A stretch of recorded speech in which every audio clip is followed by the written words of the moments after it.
안녕하세요. 책아저씨TV의 초장입니다. 오늘 읽어드릴 책을 소개해드리겠습니다. 제목은 통증혁명입니다. 저자는 존 사노이시고요. 이분은 미국 뉴욕대학교 의과대학 재활의학과 교수이자 러스크 재활의학연구소 소속 의사이십니다. 심신의학의 개척자로 TMS라는 새로운 진단 개념을 이용하여 수술과 약물, 물리치료에 의존하지 않고 수많은 통증 환자들을 성공적으로 치료하신 분입니다. 그리고 이분은 KBS 다큐 마음이라는 프로그램에 소개되면서 우리나라에서도 꽤 많이 알려지신 분이십니다. 번역은 이재석 님이시고요. 출판사는 국일미디어. 2017년에 출간이 되었습니다. 이 책은 처음부터 끝까지 TMS, 즉 텐션 마이어사이티스 신드롬이라는 단어가 계속해서 등장을 하는데요. 그래서 이 용어를 명확히 이해할 필요가 있습니다.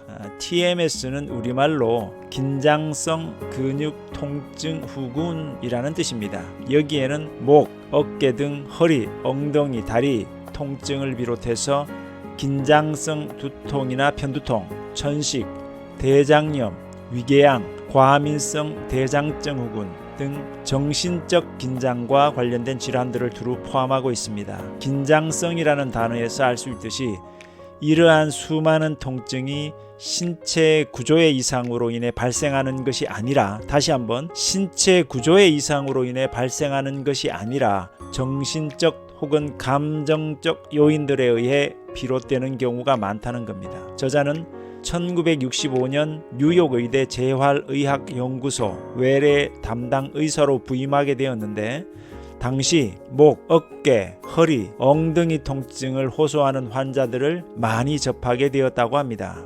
그런데 저자가 배운 의학 지식에 따르면 이런 통증들은 주로 척추나 관절, 디스크 구조에 이상이 있거나 잘못된 자세, 운동 부족 혹은 과도한 운동으로 인해 발생하는 것이었습니다. 하지만 환자들을 진료하면서 신체 구조의 이상으로 인해 통증이 생긴다는 것은 전혀 근거가 없는 것이며, 그동안 의학계가 통증에 대한 진단을 잘못 내려왔다는 사실을 알게 됩니다. 본문에 보면 실제 환자들을 상대로 치료한 결과 통증의 유형과 신체 검사 결과는 서로 앞뒤가 맞지 않았다.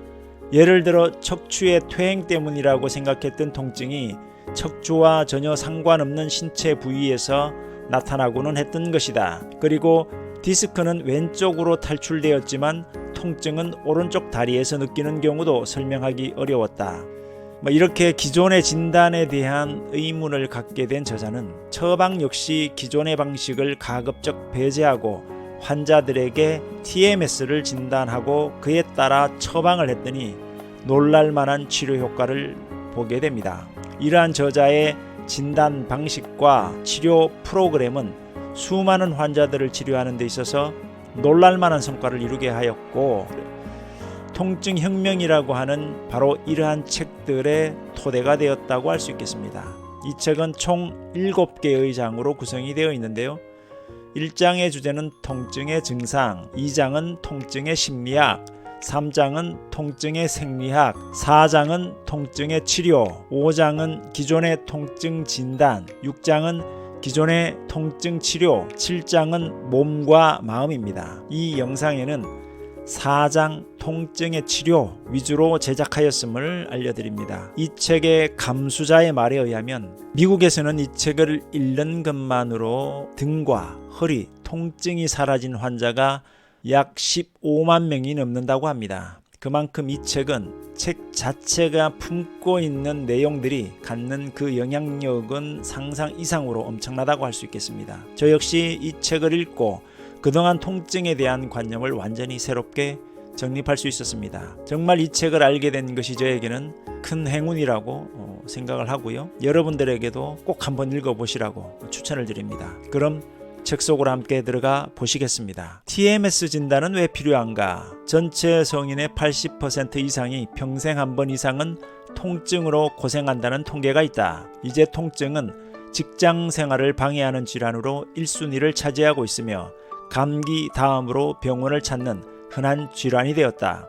그런데 이처럼 통증이 유행병처럼 번진 것은 불과 지난 30년 동안의 일이다. 그 이유는 무엇일까? 인류의 수백만 년 진화 과정에서 인간의 허리가 최근 몇십 년 동안 갑자기 약해졌다는 말인가? 왜 그토록 허리를 다쳤다는 사람이 많은가? 그리고 늘어나는 통증 환자에도 불구하고 의료계는 통증에 대해 왜 그토록 무력한가? 나의 기본적인 주장은 의학계가 다른 모든 유행병과 마찬가지로 통증에 대해서도 그 본질을 제대로 밝히지 못하고 있고 따라서 잘못된 진단을 내려왔다는 것이다. 흑사병이 창궐할 당시에도 의학계는 박테리아나 전염병에 대해 알지 못했다. 의학이 고도로 발달한 오늘날에 통증처럼 흔한 질환의 원인을 제대로 규명하지 못하고 있다는 사실은 믿기 어렵지만 의사나 연구자들도 전지전능한 신은 아니었기에 잘못된 의학적 편견에 계속 사로잡혀 있을 수 있는 것이다. 여기서 잘못된 편견이란 이처럼 흔한 통증 증후군의 원인이 척추 구조의 이상이나 근육의 화학적, 기계적인 결함 때문이라고 생각하는 것을 말한다. 또한 감정과 신체의 변화는 전혀 별개의 것이라는 기존 의학의 생각도 무시하지 못할 편견으로 작용한다. 그러나 TMS에 대한 진단 경험 결과 내 의견은 이 두 가지 편견과 상충한다. 허리, 목의 통증은 비록 고통스럽기는 해도 인체에 해가 없는 신체 조직의 생리적 이상이며 주로 심리적이고 정서적인 문제 때문에 발생한다는 것이 내 기본적인 생각이다. 신체 구조적 진단에 근거한 주사나 초음파 온열치료, 마사지, 운동 등의 치료법이 정확히 어떤 효과를 내는지 아무도 알지 못하고 있고 단지 몇몇 경우에만 통증을 완화시키는 효과가 있었을 뿐이다. 배나 허리 근육을 강화하면 척추가 강해져 통증을 예방할 수 있다는 말도 있었다. 실제 환자들을 상대로 치료한 결과 통증의 유형과 신체 검사 결과는 서로 앞뒤가 맞지 않았다. 예를 들어 척추의 퇴행 때문이라고 생각했던 통증이 척추와 전혀 상관없는 신체 부위에서 나타나고는 했던 것이다. 그리고 디스크는 왼쪽으로 탈출되었지만 통증은 오른쪽 다리에서 느끼는 경우도 설명하기 어려웠다. 기존의 진단이 정확한 것인가에 대한 의문을 갖던 중 통증이 나타나는 신체 부위가 주로 목, 어깨, 등, 허리, 엉덩이, 근육이라는 것을 알게 되었다. 그러나 더 중요한 발견은 이들 통증 환자 중 무려 88%가 긴장성 두통, 편두통, 속쓰림, 틈새 탈장, 위궤양, 대장염, 경련성 결장, 과민성 대장 증후군, 천식 등 정신적 긴장과 관련된 질환을 앓고 있다는 점이었다. 이들 증상도 TMS 일종이라는 것이 내 생각이다. 환자들에게 TMS 진단을 내리고 그에 따른 처방을 했더니 놀랄만한 효과가 있었다. TMS는 새로운 치료법이 아니다. 어디까지나 새로운 진단이다. 따라서 그 진단에 맞는 적절한 치료법을 따르면 된다. 다양한 감염증의 원인이 박테리아라는 것을 알고 그에 따라 세균을 막는 항생제를 개발한 것처럼 통증의 원인이 정서적 요소라면 이에 대한 적절한 대응책을 찾으면 된다. 나는 전통적인 통증 치료법에서 어떠한 일관성도 찾을 수 없었다. 그보다 환자들이 자신의 증상을 제대로 알게 하는 것이 가장 확실한 치료법이라는 것을 깨닫게 되었다. 통증의 치료, 지식요법. 나는 TMS 치료법을 지난 17년간 계속 연구해 왔고 발전시켰다. TMS 치료법은 통증이 마음과 몸의 상호작용의 결과로 생긴다는 분명한 개념에 근거하고 있다. 이런 생각이 처음 떠올랐을 때 나는 이를 환자들에게 말해주었다. 동시에 물리치료도 병행할 것을 요청했다. 당시에 나는 물리치료가 환자에게 해롭지 않을 것이라고 생각했다. 산소 결핍이 통증의 원인이라고 생각했기 때문에 물리치료를 통해 혈액순환을 원활하게 하면 환자에게 도움이 되리라고 생각했던 것이다. 시간이 지나자 흥미로운 사실을 알게 되었다. 완치된 환자들은 대부분 통증이 정서적 요인 때문이라는 점을 잘 받아들인 이들이라는 사실이다. 또한 통증이 사라진 사람들 중에는 통증의 원인이 마음에 있다는 내 진단에는 회의적이었지만 운동요법에는 적극적인 사람들도 있었다. 그리고 특정 물리치료사가 다른 이들보다 더 치료율이 높은 경우도 있었다. 이런 관찰을 토대로 나는 두 가지 결론에 이르렀다. 첫째, 통증 치료의 가장 중요한 요소는 환자가 자신의 마음에서 일어나는 일을 알아야 한다는 점이다. 이 경우 환자에게 제공되는 정보는 일종의 페니실린과 같다. 둘째, 어떤 환자들은 특정 물리치료에 대해 플라시보 반응을 보인다. 플라시보 효과가 나쁜 것은 아니다. 다만 대개 일시적인 효과만 보인다는데 문제가 있다. 그러나 우리의 목적은 완벽하고 지속적인 치료법을 찾는 것이다. 마음에서 일어나는 일을 환자에게 인식시키는 것이 치료의 가장 중요한 요소라는 사실을 처음에는 이해하기 어려웠다. 이것은 일종의 지식요법이라고 할 수 있는데 당시의 나에게는 전혀 얼토당토 않는 이야기처럼 들렸다. 그러나 지식요법은 효과가 좋아서 치료 성공률이 높았다. 나는 자세하게 설명할 수는 없었지만 마음에서 진행되는 이 모든 과정을 알 것 같다는 일종의 느낌을 가질 수 있었다. 이는 그다지 당황스러운 느낌은 아니었다. 왜냐하면 우리는 결국 그 작동 방식에 대해 거의 아는 바가 없는 뇌의 작용을 다루고 있는 것이니까. 다소 늦은 감이 있었지만 1979년 나는 환자들을 일종의 강의 토론 프로그램에 초청했다. 이 강의를 계획한 이유는 분명했다. TMS 환자를 치료하는 데 있어서 정보가 중요한 요소라면 환자들에게 TMS가 무엇인지 교육시키는 것이 중요했기 때문이었다. 좀 더 구체적으로 말하면 환자들은 자신이 무엇을 갖고 있지 않으며 또 무엇을 갖고 있는지를 알아야만 했던 것이다.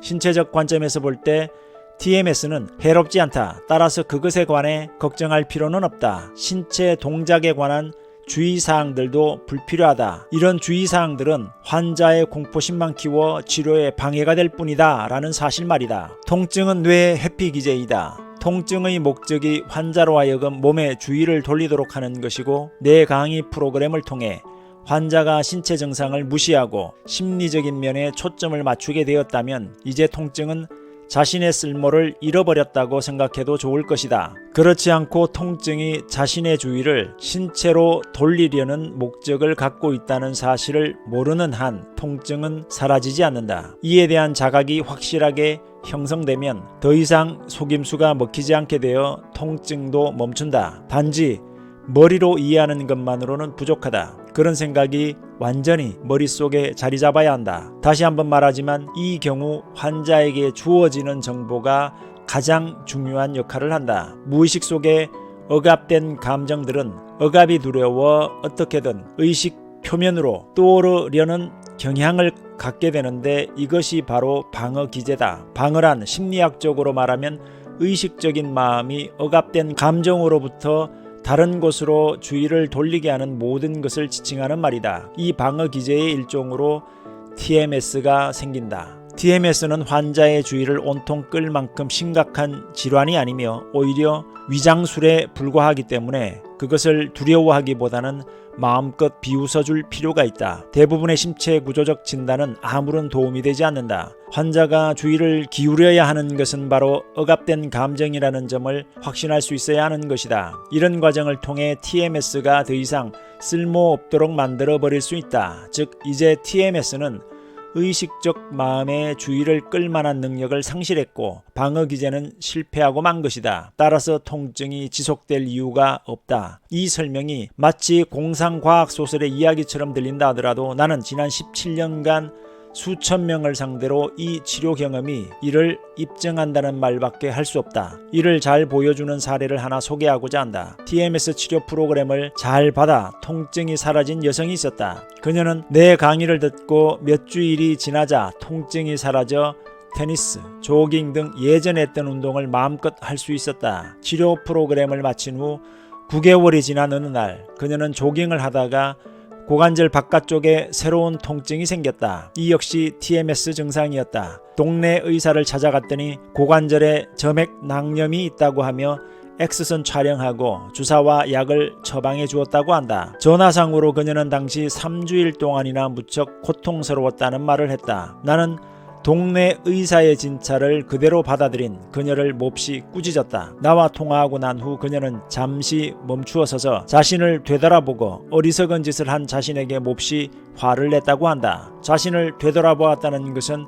뇌와 많은 대화를 나누었다는 말이다. 그러자 2분도 채 지나지 않아 통증은 거짓말처럼 사라졌고 다시는 재발하지 않았단다. 그녀는 통증이 너무 순식간에 사라져서 무척 놀랐지만 다시 조깅을 했고 운동 중 몸을 다칠지 모른다는 걱정은 더 이상 하지 않았다. 이 사례는 치료하는 데 정보가 핵심적 요소라는 점을 보여주고 있다. 그녀는 이미 TMS 프로그램을 들었던 터라 TMS의 개념을 마음속으로부터 인식하고 있었다. 따라서 그렇게 빠른 시간에 통증이 사라질 수 있었던 것이다. 만약에 그녀가 TMS에 관해 교육을 받은 적이 없었다면 통증이 그렇게 빨리 사라지지는 못했을 것이다. 이미 강의를 들었던 적이 있었기 때문에 고관절의 통증이 또 하나의 TMS 증상이라는 것을 빨리 눈치챘고 통증이 거짓말처럼 사라졌던 것이다. 통증은 이제 더 이상 신체 질환으로서 그녀의 주의를 끌지 못했다. 감정의 영역으로부터 그녀의 주의를 회피시키는 역할을 하지 못한 것이다. 다시 한번 강조해야 할 것은 인간의 마음속에는 이런 억압된 감정들을 처리하는 방식에 관한 서로 상충되는 힘 같은 것이 존재한다는 점이다. 억압된 감정을 그 불쾌한 내용에도 불구하고 의식 수준으로 끌어올리려는 힘 같은 것이 존재한다는 말이다. 만약 억압된 감정이 잠재의식 속에 그냥 머물러 있게 되어 있는 것이라면 TMS처럼 환자의 주의를 다른 곳으로 돌리기 위한 증상이 나타날 리 없다. TMS가 존재한다는 것은 마음속 무엇인가가 불쾌한 감정을 겉으로 드러내려 한다는 것을 의미한다. 어떤 이는 이를 일종의 순환논법이라고 할지 모르겠지만 수많은 심리학 문서를 보면 인간이 불쾌하고 고통스러운 감정을 회피하기 위해 다양한 행동을 동원하는 것을 알 수 있다. 대표적인 것이 세균 공포증이다. 이는 세균에 감염될까봐 하루에도 수백 번씩 손을 씻는 것이다. 이런 비논리적인 행동은 환자가 처리하기 어려운 강력하고 무의식적인 감정에 대한 대체물이라고 알려져 있다. TMS의 목적도 바로 이것이다. 즉 TMS도 두통, 편두통, 건초열, 심장박동수의 증가 등과 같은 신체 질환과 마찬가지로 환자의 주의를 신체에 묶어두려는 목적이 있는 것이다. 치료 전략, 아는 것이 힘이다. TMS 치료 프로그램에서 핵심적인 것은 다음 두 가지다. TMS에 관한 사실을 알고 그 작동 과정을 이해하는 것이 그 하나이고 그것에 기초해서 행동하고 뇌의 습관을 바꾸는 것이 두 번째이다. 첫째, 심리적으로 생각하라. 인간은 오늘날과 같은 환경에서 많은 분노와 불안을 만들어내고 있으며 성격이 강박적이고 완벽주의적인 사람일수록 분노와 불안의 양도 크다는 사실을 알고 있다. 그래서 환자가 해야 할 것은 자신의 주의를 통증이 일어나는 몸에 두지 말고 심리적으로 생각하는 습관을 들이는 일이다. 나는 환자들이 통증을 느낄 때마다 의식적으로 그리고 강제적으로라도 주의를 집안 문제, 돈 문제 등의 걱정거리를 비롯한 심리적 요인으로 돌려볼 것을 권한다. 그것은 뇌에게 더 이상 통증의 속임수에 넘어가지 않겠다는 메시지를 전달하는 것이다. 그 메시지가 마음속 깊이 각인될 때 통증은 사라질 것이다. 자, 그렇다면 통증이 사라질 때까지 얼마만큼의 시간이 필요할까? 내 경험으로 볼 때 강의를 듣고 2주일에서 6주일이면 대부분의 통증은 사라졌다. 다만 환자가 통증이 사라질 날을 손꼽아 기다리거나 정해진 시간이 경과되었는데도 통증이 사라지지 않는다고 실망한다면 시간은 더 길어질 수도 있다. 인간이 기계가 아닌 이상 통증이 사라지는 데 걸리는 기간에 영향을 미치는 요소는 다양하다. 불편한 감정이 얼마나 많이 억압되어 있는가? 오랜 기간 쌓인 분노는 얼마만큼인가? 이제까지 받아왔던 신체 구조적 진단을 얼마나 단호하게 거절할 수 있는가? 이처럼 다양한 요인이 관여하는 것이다. 둘, 뇌와 대화하라. 또 한 가지 유용한 전략을 말하려고 하는데 이는 다소 바보처럼 보일지 모르지만 나름의 장점을 갖고 있다. 환자가 자신의 뇌와 이야기를 나누는 것이다. 많은 환자들이 이런 방법으로 효과를 보았고 이제 이 방법을 적극적으로 환자들에게 추천한다. 이 방법은 통증이 있는 사람들이 통증의 무기력한 희생자로 전락하지 않고 자신의 처지에 책임을 갖도록 하는 것이다. 뇌의 기만 전략에 더 이상 속아 넘어가지 않겠다고 단호한 메시지를 두뇌에 전달하는 것이다. 환자들은 실제로 이렇게 함으로써 통증을 물리칠 수 있었다. 셋, 신체 활동을 회복하라. 환자가 할 수 있는 가장 중요하면서도 어려운 방법은 모든 신체의 동작을 회복하는 것이다. 이것은 몸을 굽히고 물건을 들고 조깅, 테니스 등의 운동을 하는 등 모든 신체 동작에 대한 두려움을 없애는 과정이기도 하다. 또한 몸을 굽히는 방법, 의자나 매트리스에 앉고 누울 때의 자세, 신발과 복대를 착용해야 하는 등의 온갖 정확한 방법에 대한 의학적 미신을 떨쳐내는 과정이기도 하다. 허리, 어깨 등에 관련된 의학계의 다양한 분야에서는 그들의 낡은 신체 구조적 진단을 통해 이 나라의 반불구의 환자들을 양산해 왔다. 비록 어려운 과정이기는 하지만 환자들은 이제 신체 동작에 대한 두려움을 떨쳐버리고 정상적인 신체 동작을 회복해야 한다. 신체 동작을 회복하는 것은 정상적인 기능을 회복한다는 데 의미가 있을 뿐 아니라 신체 활동에 대한 두려움에서 벗어나기 위한 목적도 있다. 신체 활동에 대한 두려움, 이것은 마음의 주의를 몸에 묶어두는 데 있어 통증보다 더 효과적이다. 현대의 위대한 철학자 스누피는 당신의 마음을 감정적 문제로부터 다른 곳으로 돌리는 데는 몸에 통증만한 것이 없다고 했다. 이런 스누피를 창조한 만화가 찰스 슐츠는 분명 문제에 대한 통찰력을 지닌 사람임에 틀림이 없다. 이제 나는 통증 그 자체보다 통증으로 인한 신체 활동의 제약이 더 큰 문제라고 생각하게 되었다. 따라서 환자들은 단계적으로 활동에 대한 공포심을 극복하는 것이 시급한 문제다. 이 극복의 과정이 없으면 환자는 계속해서 통증이 재발할 수밖에 없다. 신체 활동에 대한 극도의 공포심을 신체 활동 공포증이라는 말로 표현하고 싶다. 이 공포심은 허리 통증을 지속시키는 중요한 요소가 된다. 나는 지난 17년간 격렬한 운동을 포함한 정상적인 신체 활동을 회복하는 주문을 수많은 환자들에게 했지만 이 때문에 통증이 더 심해졌다고 말한 환자는 아무도 없었다. 따라서 나는 환자들에게 TMS 진단에 대한 확신이 섰고 그 결과 통증이 현저히 줄어들었다면 정상적인 신체 활동을 재개하라고 권한다. 그렇지 않고 섣불리 정상적인 동작을 회복하려 하다 보면 통증이 더 심해질 수 있고 겁에 질려 치료 과정이 더디게 될 수도 있기 때문이다. 환자들은 신체 동작과 함께 통증이 생긴다는 사실에 조건화되어 있기 때문에 내 진단에 대한 강한 확신이 설 때까지는 이 조건화된 유형에 섣불리 도전하면 안 된다. 30대 중반의 변호사인 환자는 이 점과 관련하여 흥미로운 경험을 했다. 그는 치료 프로그램을 무사히 마치고 2-3주일이 지나자 허리 통증이 사라졌다. 다른 동작을 하는 데는 문제가 없었지만 끝내 한 가지 동작만은 두려워했는데 그것은 달리기였다. 그는 너무 오랫동안 달리기가 허리에 좋지 않다는 얘기를 들어온 나머지 용기를 내지 못했던 것이다. 달리기보다 더 격렬한 운동은 할 수 있었지만 유독 달리기만 두려워했다. 그러기를 1년. 그는 이것이 얼마나 어리석은 생각인지 절감하고 마음을 단단히 먹고 달리기를 시작했다. 아니나 다를까 통증이 재발했다.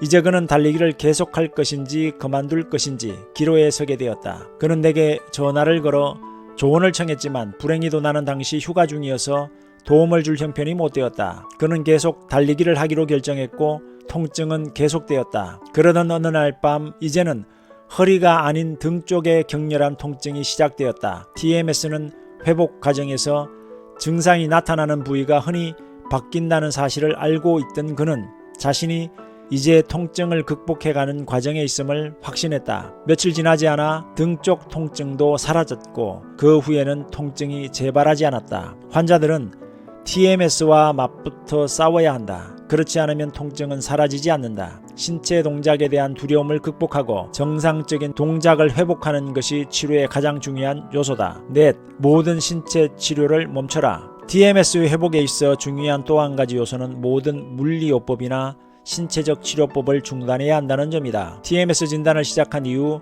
12에서 13개월 동안 나조차도 환자들에게 물리치료를 처방해 왔다는 사실은 시사하는 점이 있다. 내가 훈련받았던 낡은 전통의 틀을 깨는데 그처럼 오랜 시간이 걸렸던 것이다. 물리치료를 처방하는 것은 문제 해결의 유일한 방법, 즉 환자에게 TMS에 대해 교육함으로써 마음에서 일어나는 무의식 과정을 무력화시키는 것과 상충되는 것이다. 게다가 어떤 환자들은 물리치료사에게 모든 희망을 걸고 있어서 플라시보 효과를 보기도 했다. 그러나 이런 경우 통증은 다시 재발했다. TMS를 치료하려면 통증과 그 치료에 대한 신체 구조적 설명은 모두 뿌리치는 것이 원칙이다. 그렇게 하지 않으면 통증은 사라지지 않는다. 교정술, 온열치료, 마사지, 운동, 침 등은 모두 통증이 신체 구조에 문제가 있다고 가정한다. 따라서 물리적으로 치료가 가능하다는 믿음이 깔려 있다. 이런 가정과 믿음을 뿌리치지 못하면 통증은 사라지지 않는다. 환자들에게 그동안 허리를 치료하기 위해 하던 운동이나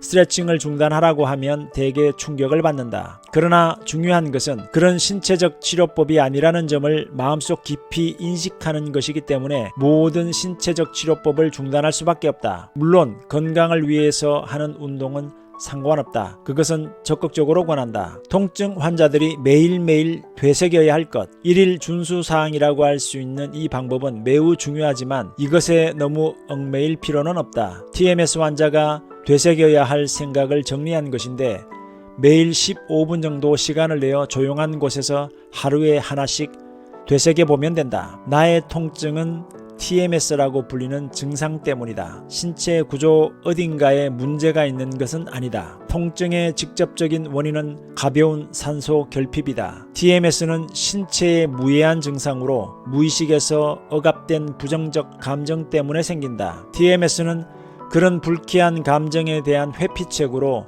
내 주의를 몸으로 돌리려는 것이다. 내 허리는 문제가 없으므로 두려워할 것은 아무것도 없다. 따라서 어떤 신체 동작도 위험하지 않다. 모든 정상적인 신체 동작을 회복해야 한다. 나는 더 이상 통증에 얽매이거나 두려워하지 않을 것이다. 나는 통증보다는 문제의 원인인 정서에 주의를 더 기울일 것이다. 나는 스스로 나 자신을 통제할 수 있다. 무의식이 나를 통제하도록 하지 않겠다. 나는 언제나 신체보다는 마음을 생각할 것이다. 환자들의 질문들. 다음은 환자들이 특히 자주 하는 질문들이다. 첫 번째 질문. 통증의 원인이 분노나 불안이라면 내가 어떻게 그것들이 일어나지 않도록 할 수 있나요?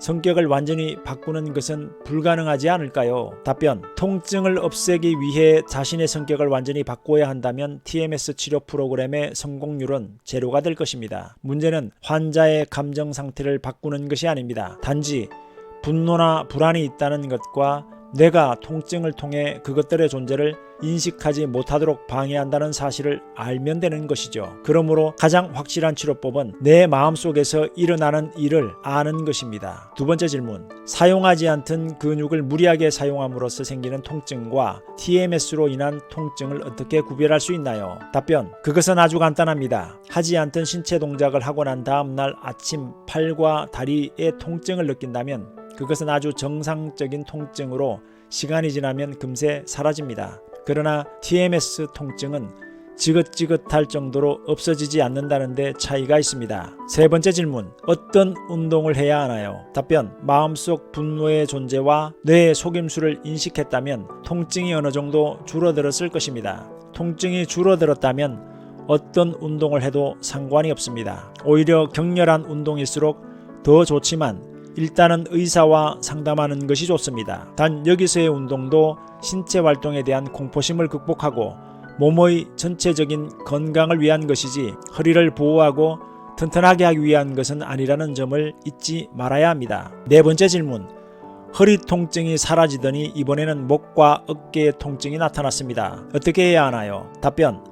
이런 경우 나는 환자들과 왜 통증이 이동하는 것일까에 대해 이야기를 나눕니다. 치료 프로그램 초기에 뇌는 목, 어깨, 허리, 엉덩이 등의 여러 곳으로 TMS를 이동시킬 수 있습니다. 내가 불쾌한 감정을 회피하려는 전략을 쉽게 포기할 의사가 없는 것이죠. 나는 환자들에게 이는 흔히 있을 수 있는 일이므로 당황하지 말고 새로 나타난 통증 부위에도 똑같은 원리를 적용하라고 조언합니다. 즉, 뇌가 회피 전력을 구사할 수 있는 신체 부위는 근골격계뿐만이 아닌 것이죠. 각종 소화기관, 머리, 피부, 비뇨, 생식기 등도 이런 회피 전략의 대상이 됩니다. 뇌는 신체의 어느 기관에도 장난을 칠 수 있으므로 마음은 이를 알고 있어야 합니다. 나는 환자들에게 새로운 통증이 나타나면 주치의를 찾으라고 권하지만 나에게도 알려달라고 말합니다. 왜냐하면 새로운 통증도 역시 TMS의 일부일 수 있기 때문입니다. 예를 들어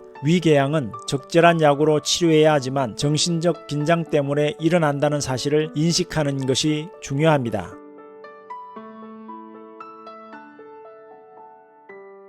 시청해 주셔서 감사합니다.